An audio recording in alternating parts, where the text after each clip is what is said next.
Hello, I'm Kent Myers. I'm Mick Cornett, and it's time for The Verdict.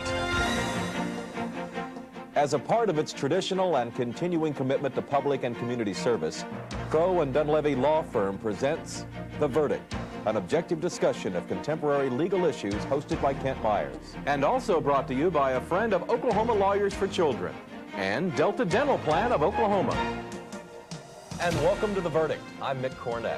Well, this week's show is about the large sums of money it takes to finance college athletics. And let me introduce one of Oklahoma's top legal experts and my co-host, Kent Myers. Kent? Well, we talk about legal issues, but we also talk about social issues and things that are important to Oklahomans, and I don't know of any state that thinks its football or its athletics is more important than Oklahomans do. So we're going to be talking about something that our Verdict viewers are going to be interested in, I know. We've seen recently newspaper reports of the dramatically escalating college football coaches' salaries. We've seen information about facility expansion. And we have, once again, two return guests this week who've been gracious enough to come back and visit with us again. Joe Castiglinone, the athletic director at OU, and Al Eschbach from the Sports Animal.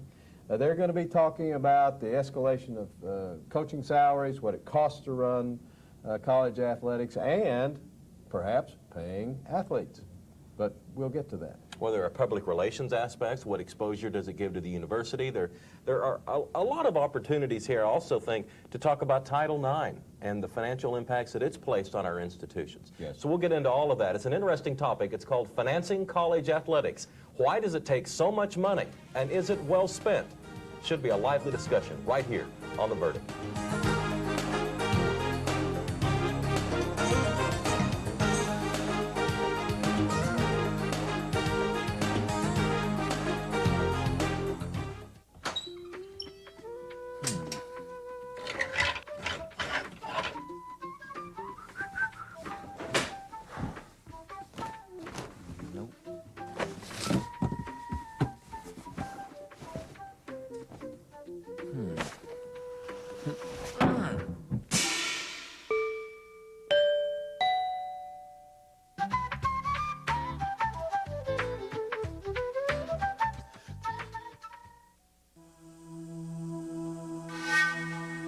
I enrich our cultural landscape. I help define our quality of life. I am one of 4,000 artists in central Oklahoma who receive support from Allied Arts, this community's united arts organization. I am an allied artist. It's got to be around here somewhere. Don't worry, we'll find it. Just calm down. I swear it was right here on the desk. All right, if I were a will, where would I be? It's the only copy. Without it, we're out $3 million. I know. Hey, accidents happen. If a condom breaks Or you have unprotected sex. You have 72 hours to reduce your risk of getting pregnant. It's called emergency contraception. Got questions? Call Planned Parenthood. All children deserve a life of hope and love, but sometimes they experience a life of pain, neglect, and abuse. When that happens, each child deserves all of the quality assistance and representation that can be offered in our legal system. Oklahoma Lawyers for Children has over 350 of the best attorneys and volunteers in Oklahoma County who donate their time and services to represent children. For more information, call 405-23-CHILD. Oklahoma Lawyers for Children, helping to bring hope and love back to the lives of abused children.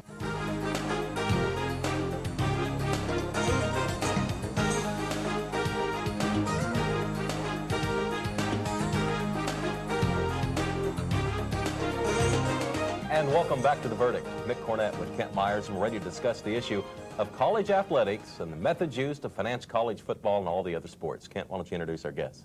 Well, we've got two repeat guests, and we're really pleased to have Joe Castiglinone, the OU Athletic Director, back for another trip on The Verdict. Joe, we're pleased that you could return. Thank you, my pleasure. And Al Eschbach from the Sports Animal. Al, thank you. We know you're trying to get ready to go on vacation, and we appreciate you making this time available to us. Guilty or not guilty? We'll leave that up to the viewers to render their verdict. We heard about OU's Great Expectations program and asked Joe Castiglinone to bring us a little film clip so that you viewers can learn something about it in a more efficient way than probably hearing us talk about it. So why don't we take just about 45 seconds or a minute and look at a little bit about the University of Oklahoma's Great Expectations program. Game day at the University of Oklahoma is like no other place. Whether you're at Owen Field on a crisp autumn Saturday afternoon, or in the loud crowd at Lloyd Noble Center, or cheering Oklahoma wherever we compete, when you're with the Sooners, it's a special place to be. The expectations for OU student athletes are high. That's why we're calling this fundraising initiative Great Expectations, the campaign for Sooner sports. For a program to be successful, it must have a game plan. The Great Expectations campaign is our facility game plan. This large undertaking will provide the resources to get the University of Oklahoma where it needs to be in both men's and women's athletics. But to get there, the entire team must be focused and play like a champion. Are you ready to play like a champion? To succeed, we need your commitment. You're the future of Sooner athletics. And one of the reasons Oklahoma needs more and more money is because it's given its coaches a raise. But, you know, it's the old question is, are these coaches making more money than it's cost to hiring them? And in a lot of respects, it's the same way, Kent, as it would be out in the general workforce. Well, it is, and it does bring another aspect of something we talked about on our last show with these two fine guests, and that was the OU versus NCAA case. It just is a case that continues to lay its hands on a lot of aspects of college football and college athletics.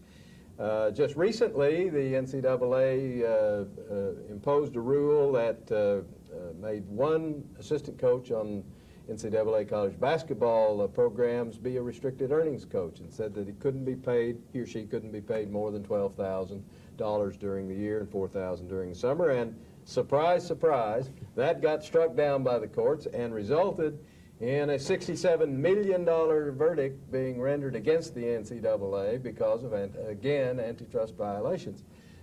So from the standpoint of coaches' salaries, the first thing we want to mention is sometimes the NCAA says you're paying them too much.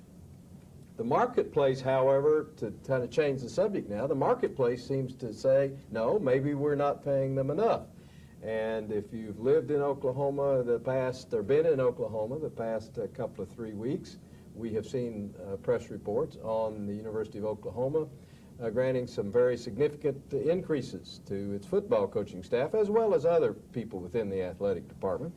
I want to go to a graphic that comes to us by virtue of the Daily Oklahoman, and it's a copyrighted story, showing that Bob Stoops now is going to be paid $2 million, together with perhaps some incentives, and it makes him the second highest paid football coach, I guess, in the United States, right behind Steve Spurrier, but ahead of Bobby Bowden. He seems to always be ahead of Bobby Bowden, considering the Orange Bowl. Mack Brown, Phil Fulmer, and Nick Saban.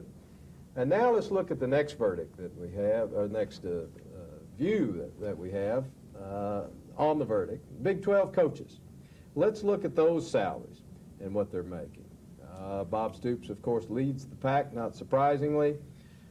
We understand Frank Solich's contract at Nebraska is being negotiated at the moment and may be increased, and Baylor does not release terms of its coaches' contracts. But looking at these numbers, these are terrific amounts of money, Joe, that we're paying to college football coaches. We're paying them more than we pay athletic directors, more than we pay college presidents. Is this what the market demands? It is if you're trying to keep the best people you hire. We don't necessarily have the best definition of the marketplace. And the part that drives us crazy the most is that we don't see any particular trend in slowing it down. It's an erratic escalation, and sometimes happening 2 or 3 times during the course of a year. We've tried, as you said, Kent, to get some control over this in the past, and have found that when colleges or an association of colleges band together to try to control any financial area, the immediate reaction is whether or not it conflicts with antitrust laws. We don't want to confuse the demonstration of commitment and support for highly talented, extraordinarily gifted teachers, coaches that we employ with the control of expense. In essence, we're running a major corporation. Now, that's a little hard for some people to grasp sometimes when they think about college athletics, amateurism, and still being part of the integral mission of a university. But in essence, that's what we're doing. We have been charged with the responsibility to generate every dollar that we spend. And so we have to be entrepreneurial. We have to find ways to fill our stadiums. We have to seek corporate partnerships. We have to look at television agreements if we're going to be able to fund the program at the level we want that the university and our support groups out there mandate. We've aspired to be the best that there is in the country, and it takes financial support to be commensurate with that commitment. Al, let me ask you, some people in the media have said this is a dangerous trend. This spiraling upward is going to bring bad things. What do you think about this trend? Well, sports in general, you look at professional sports and you go, Alex Rodriguez, $25 million a year, give me a physical break. But it's competition. By the way, Texas will give Mac Brown a raise to somebody give more money than Bob Stoops. The only question I got, and I like that the University of Oklahoma is thinking big as far as facilities. They lag behind for years around here. For salaries, think big. The only question I got, though, Joan, you can answer, who's paying for these salaries? Is it the fans with higher ticket prices, or is it me as a parent when my kids go to college with tuition? Who's paying for these salary increases? Let me make one point perfectly clear again. There aren't any demands placed on the university or the taxpayers or parents of students on this campus. All of the financial support for funding facilities, salaries, all resources that are necessary to run a major college athletic program come from a variety of sources that we generate. And we have tried to sort of spread the demand across a variety of fronts so it doesn't fall on the backs of any one aspect. Obviously, we want to keep our tickets affordable. And that's why we have looked at all these alternative sources of revenue to supplement what we need to fund a program. Our budget going into this new fiscal year is over $30 million. That's sizable. And we're sponsoring 20 sports that are competing at a very high level. I don't know that, and I think, Al, you pointed out, it isn't just about the salaries that we have on our books for quality coaches. It's resources. Everything we do is focused on making this the greatest possible experience for the student athletes that we either have on this campus or that we will recruit. That is what it's all about. Our coaches are teachers. That's our faculty, support staff, resources, academic counseling, top-notch or state-of-the-art facilities. We have decided at Oklahoma to create a program that is a model by which all others are compared. And until someone says, look, you all have too lofty of a goal here, and we're going to keep moving in this direction. Let me stop right there and interject. We'll be right back with more on The Verdict. Mick Cornett, Kent Myers, Al Eschbach, and OU Athletic Director Joe Castiglinone.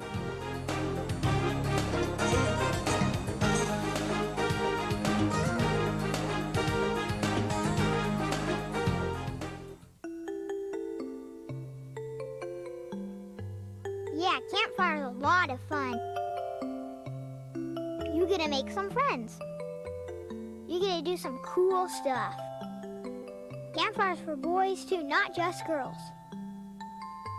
But hey, campfire's definitely for kids. So call the campfire office nearest you to join in on the fun. 'Cause let's face it, you're not getting any younger.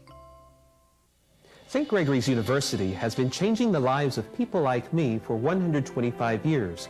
Affordable, private Catholic education, balanced with dedication to community and service, makes St. Gregory special. We're extremely proud of our students' outstanding academic achievements and our nationally ranked athletic teams. It's when you help a student build a future of balance, integrity, and service that you change a life forever. St. Gregory's, a community for life. I pledge allegiance to the flag of the United States of America and to the republic for which it stands, one nation under God, indivisible, with liberty and justice for all. Every day Americans make this pledge, but few think about its significance. It's our job to make justice a reality by providing legal representation for all citizens. Legal services, keeping the promise of America. Every day, in state governments throughout the country, crucial decisions are being made that affect the lives of children and their families. But as this process takes place, children are often left voiceless. When these children raise their hands to be heard, is anyone listening? There are people listening. They are child advocates. Join us and raise your hand for kids.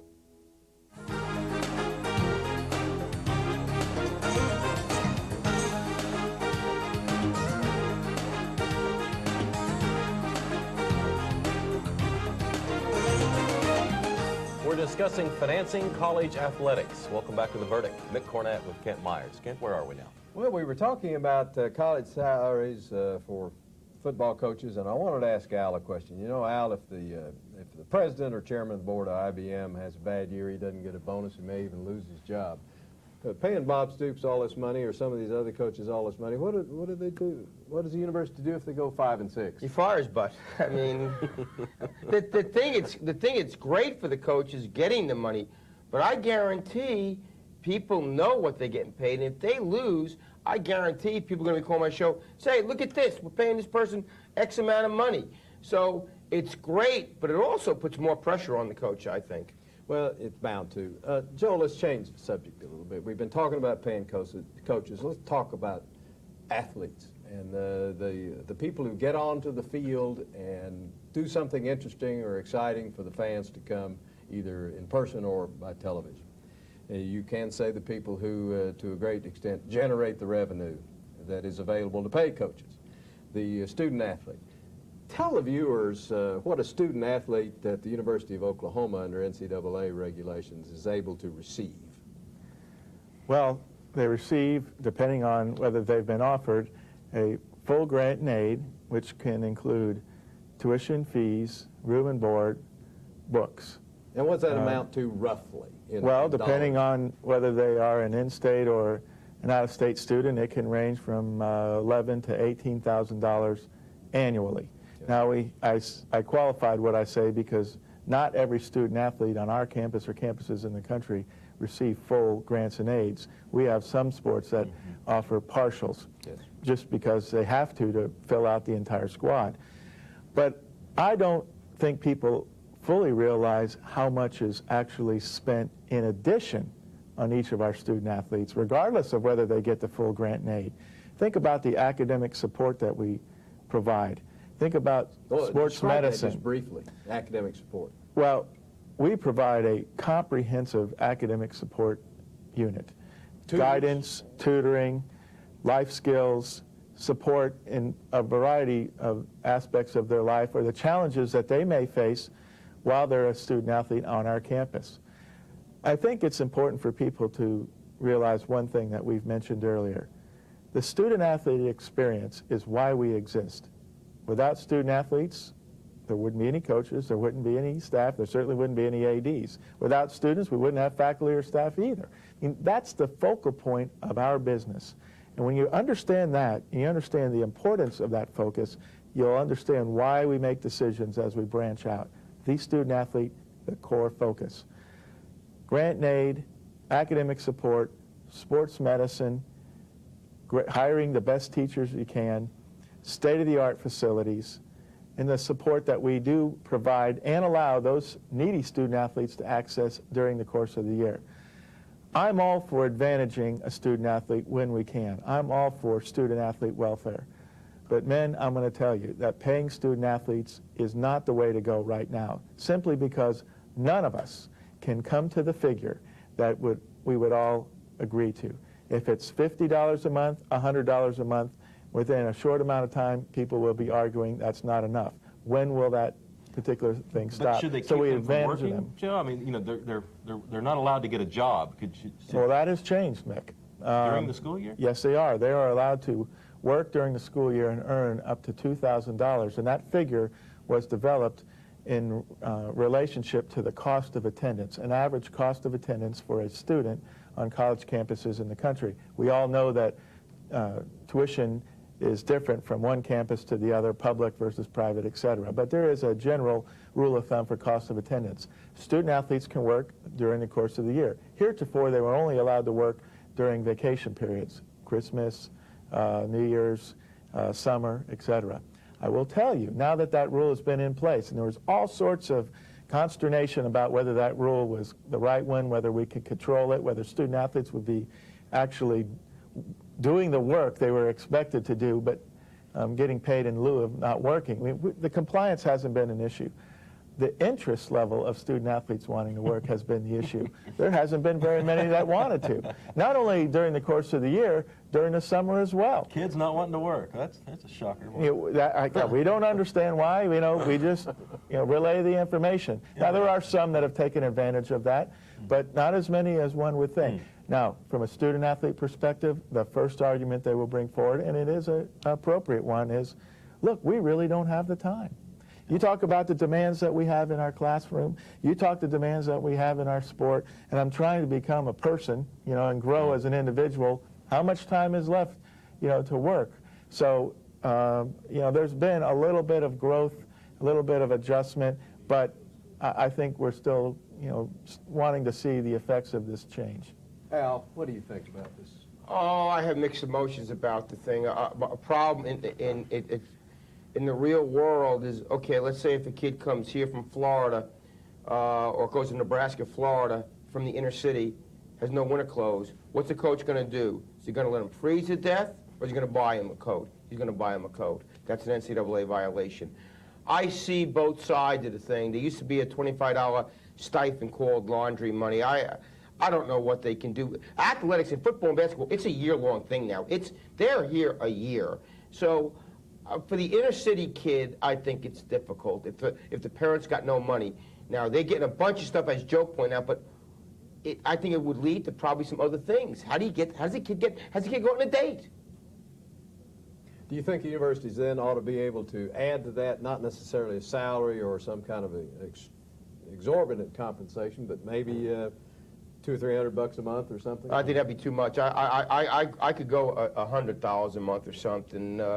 As Joe said, I mean, where would it stop? Where would you write a figure? But it used to be $25 a month, and as I said, the athlete in some of these sports, things have changed. I mean, it's a different ball game now. Well, obviously, Kent, we have run out of time, and I know we'd love to extend this for another half hour, and maybe we can come back on a future show. We never did get into Title IX, which is something that I wanted us to get to, but like we say so many times, there's another show down the line. We appreciate y'all both coming in. Yeah, pleasure. Enjoyed it. Thanks, guys. All right. Kent and I'll be back with a final word after this.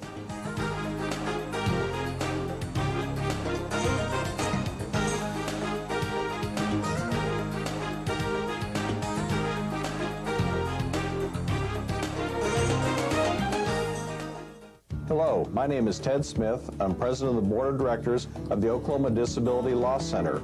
ODLC provides free legal services in civil matters to people with physical and mental disabilities. I'm Mike Sykes, vice president of ODLC. For more information, call 1-800-880-7755. The Oklahoma Disability Law Center provides high-quality legal services to people with physical and mental disabilities. In Oklahoma, there are more than 1,600 children waiting to be adopted. They're of all ages, and for many, home has been a source of pain and conflict. They've dreamed of finding a better life and a loving family. Consider adoption. For more information, call 1-877-OK-SWIFT or visit the website www.okdhs.org. Adopt. It may be the toughest job you'll ever love.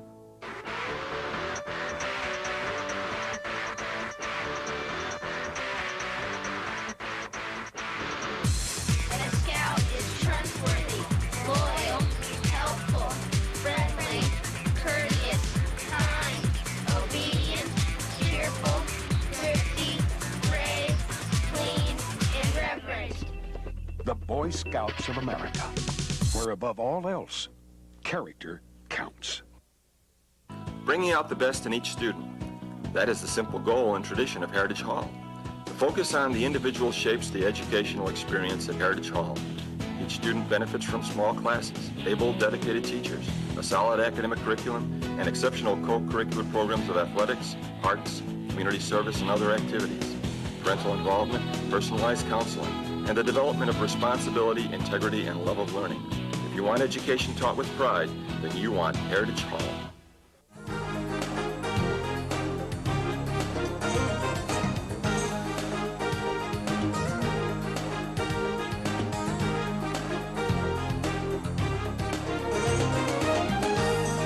And we're back on the verdict. Time to wrap it up, Kent. Well, what we've really been talking about is deregulation. In another context, our lives have been filled with deregulation of airlines, banking, natural gas, electricity, and we're in the electricity area. We're seeing California, for instance, be a little unhappy about what they're having to pay for electricity once deregulation came in. We're seeing deregulation in coaches' salaries. And it will spiral upward until people get uncomfortable about how much they're having to pay. And when that happens, it'll level out. The free market will control it, the free market will regulate it, and the fan will regulate it because the fan is the component of the free market that has the biggest voice. People can be upset about these kinds of salaries, but the football program has always been important at the University of Oklahoma. I want to harken back to a quote from President George L. Cross, who was president when I was here at the university, and when Bud Wilkinson was winning national championships. Bud Wilkinson, yeah. He did, and he testified before a legislative committee and told the legislators that we're trying at the University of Oklahoma to build a university that our football team can be proud of. And he ended it with a preposition, but that's all right. He was a biology professor, not an English professor. But it seems to be what's happening here, that which generates more? Does the university and the state profit by virtue of the football program? I don't think there's any question of that. Sure. And if that's what it takes to make it profitable, don't we all win? Right. You started 100 years ago just to give the students something to do. I mean, athletics was a diversion from class. It was. And look how it developed. And I think now if you went across the country and said, what do you think of when you think of Oklahoma? You know, they might say oil, but they'd certainly say football. Well, and I hope they would say a land of the red man as well. Let's hope. Thanks again to our guests, Joe Castiglinone and Al Eschbach. For Kent Myers, I'm Mick Cornett. We'll see you next time right here on The Verdict. This program was brought to you by Crow and Dunlevy, a professional corporation, and also brought to you by a friend of Oklahoma Lawyers for Children and Delta Dental Plan of Oklahoma.